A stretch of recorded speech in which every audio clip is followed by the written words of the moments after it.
Hi friends, तो आज बात करने वाले खेसारी लाल यादव जी के तीसरा होली सॉन्ग के बारे में बात करने वाले हैं, जो कि Annapurna films Bhojpuri YouTube channel पे आने वाला है। कल सुबह में रिलीज़ होने वाला है, उसी के बारे में बात करने वाले हैं। जो कि पोस्टर रिलीज़ हो चुका है, जो कि काफ़ी शानदार है, जो कि आपको स्क्रीन के ऊपर ही दिखाई दे रहा होगा।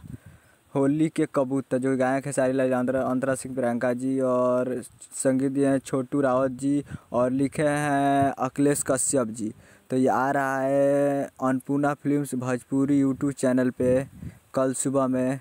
तो आप लोग जाइए और Annapurna films Bhojpuri YouTube channel को सब्सक्राइब कर लीजिए, ताकि जब भी आए नोटिफिकेशन आप तक पहुँचे। और हाँ, हमारे चैनल पर नए हैं तो चैनल को सब्सक्राइब करके बेल आइकन प्रेस कर दिए, ताकि खेसारी लाल यादव जी के लेटेस्ट न्यूज़ आए हम आप तक पहुंचाते रहें। तो उम्मीद करता हूँ आपको वीडियो बहुत ही अच्छा लगा होगा। तो चैनल को सब्सक्राइब कर दीजिएगा और लाइक शेयर कमेंट।